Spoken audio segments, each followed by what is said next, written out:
Good afternoon, students. Today we shall discuss about the partial discharge measurements.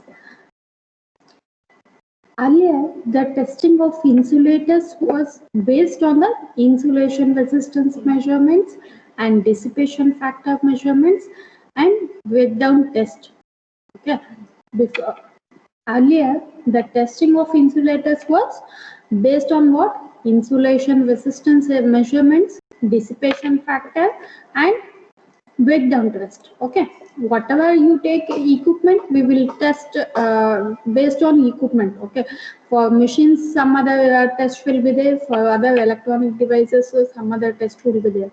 So it was observed that dissipation factor was voltage dependent. Dissipation factor will always voltage dependent. Okay, hence it became a criterion for the monitoring of the high voltage insulation. When you consider high voltage insulation, then dissipation factor is more important when you consider the high voltage insulation. Okay.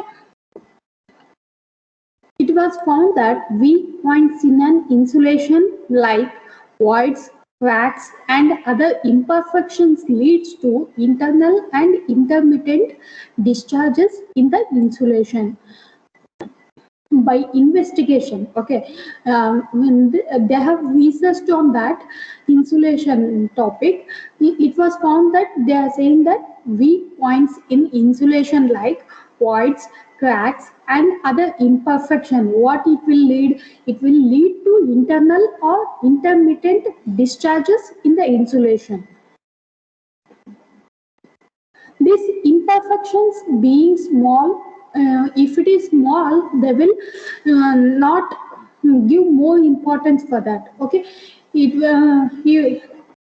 will not give importance in capacitance measurements. Okay, but they will consider that in power losses. Okay, power loss components. Okay, they will consider in power. They will consider in dissipation factor that has power losses components. Okay, in modern terminology these are designated as partial discharge measurements, which in course of time reduce the strength of an insulation leading to total or partial failure or breakdown of the insulation. This is the diagram, that is insulating device with a void and its simplified electrical equivalent circuit.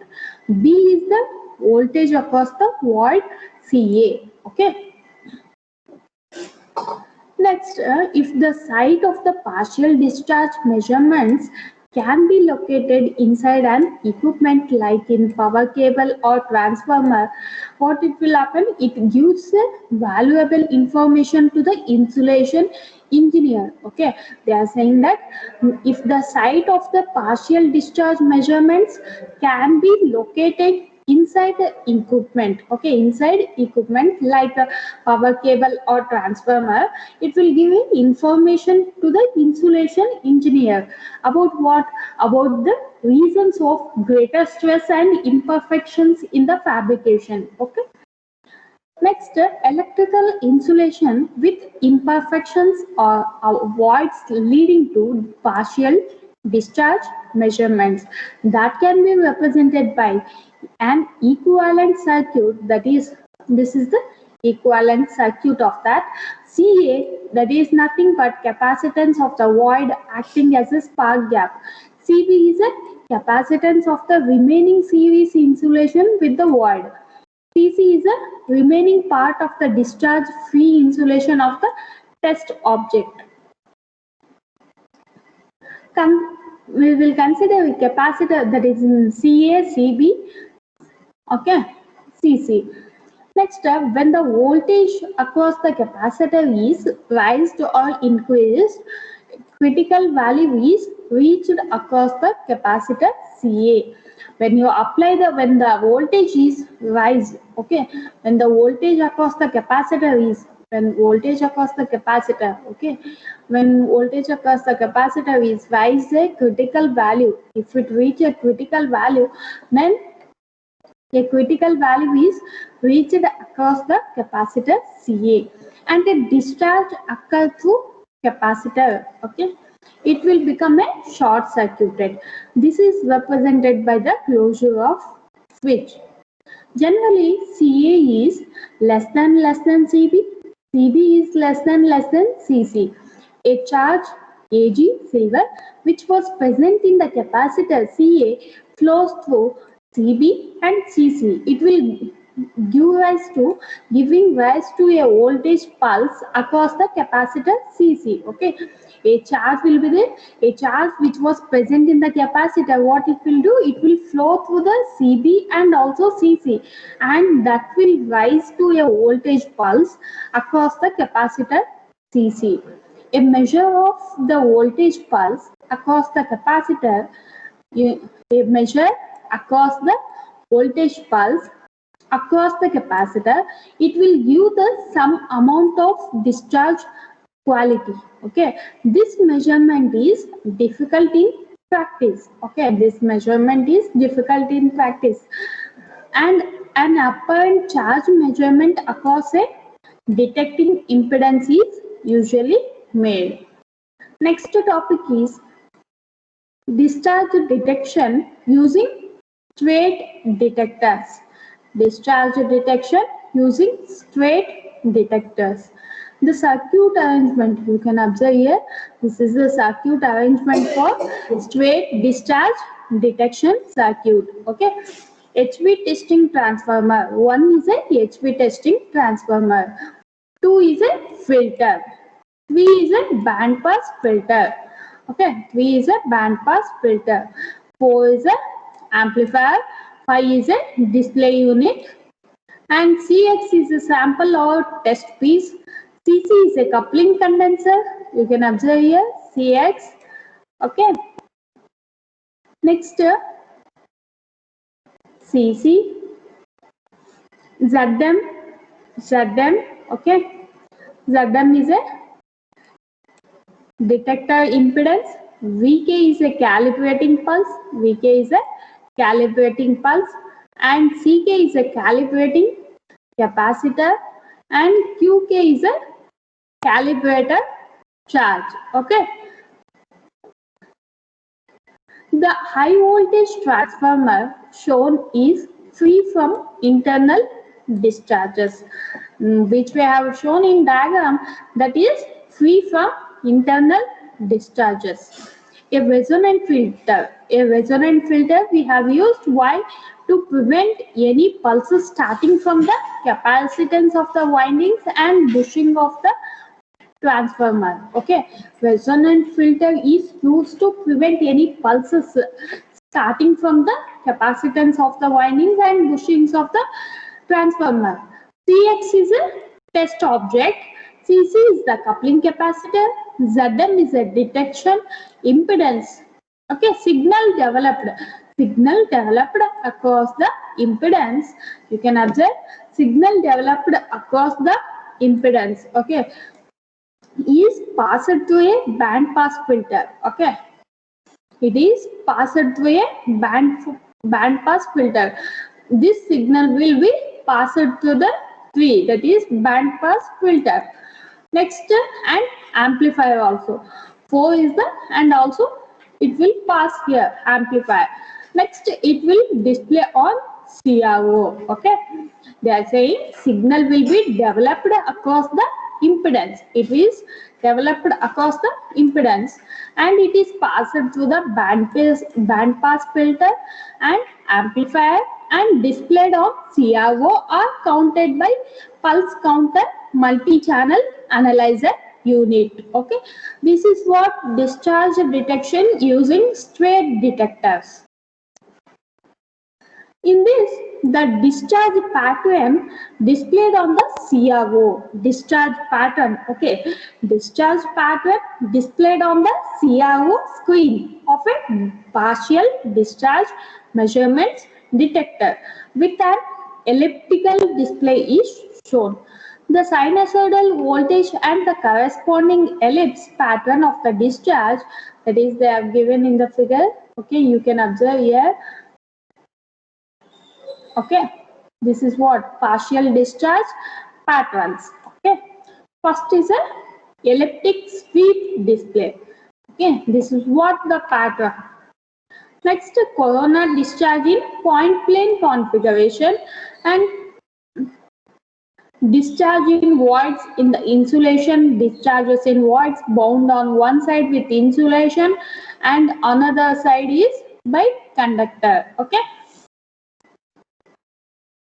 this is what I have marked when the voltage applied is greater than that of a critical inception voltage, multiple pulses appear. Okay, multiple pulses will appear. All the pulses are equal magnitude.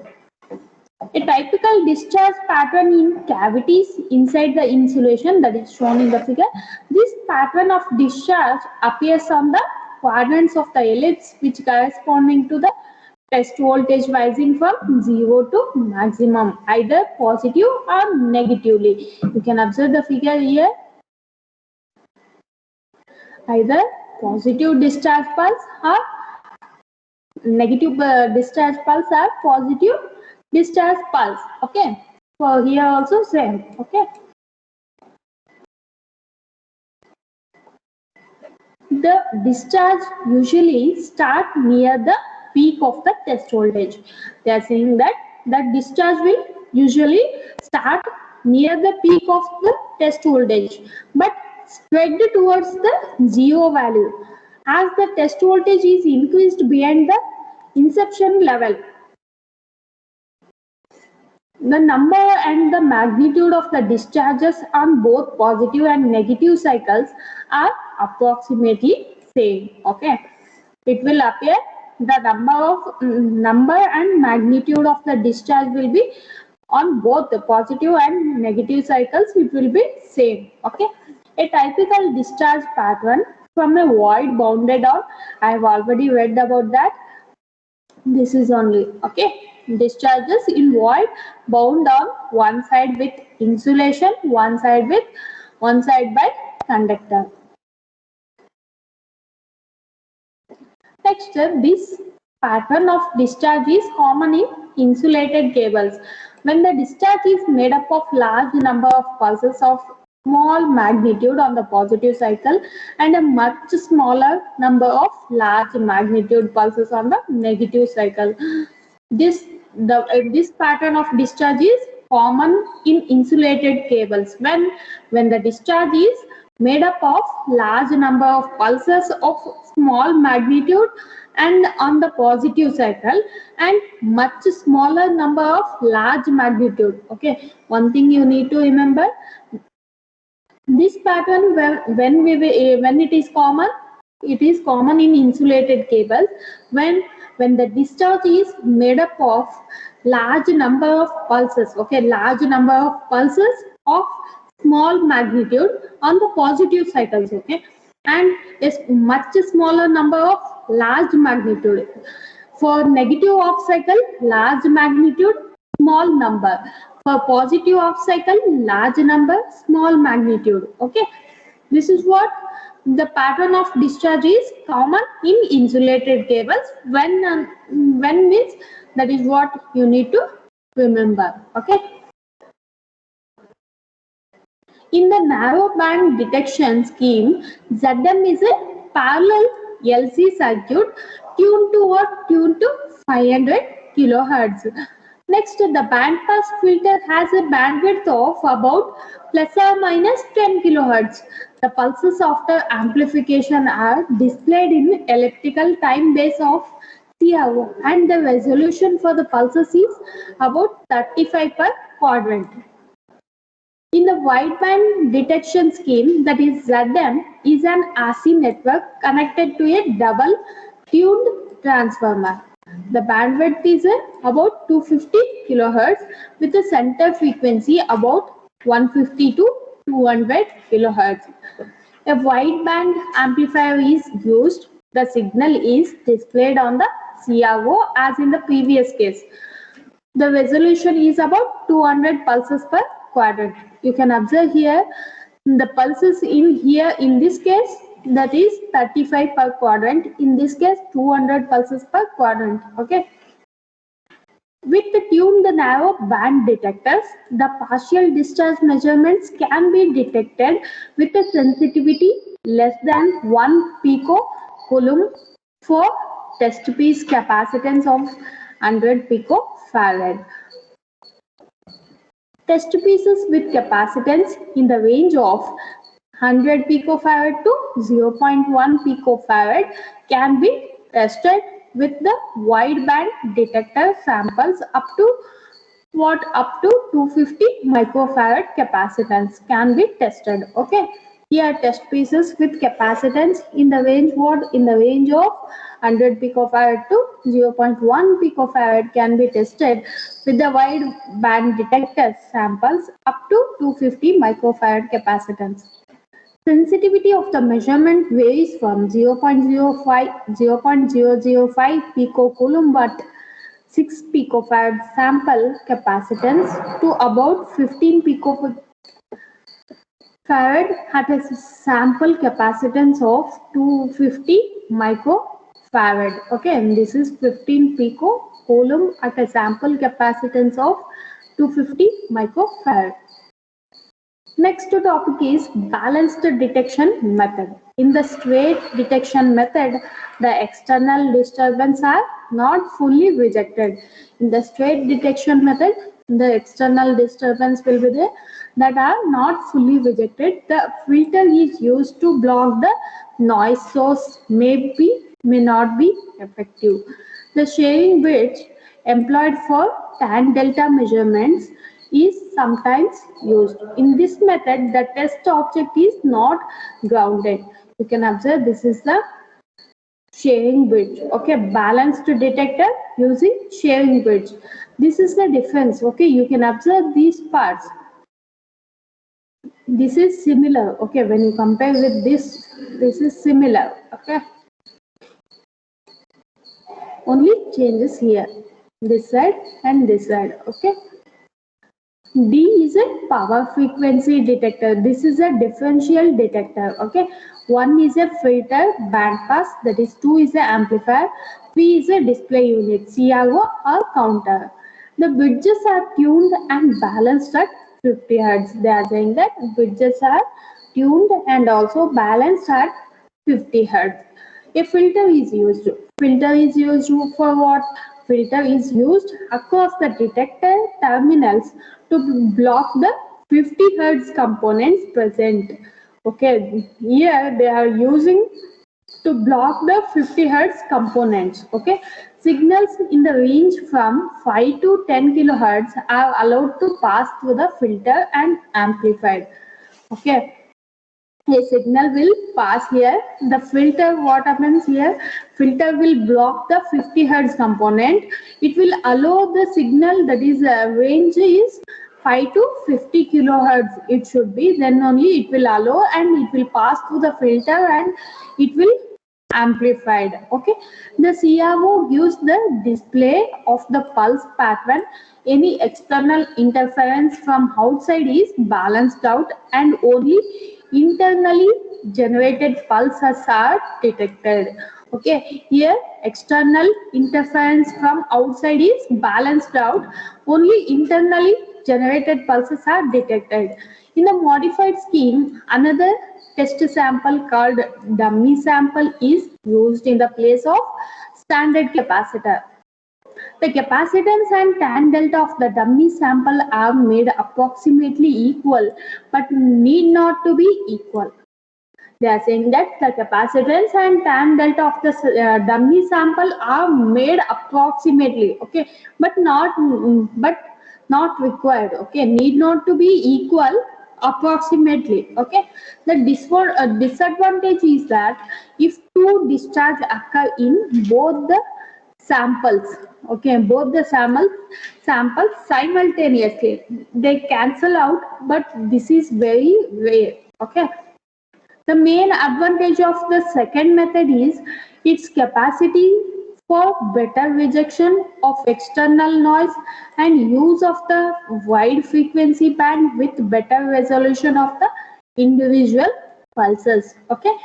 In next class, I will explain about calibration of discharge detector. Okay.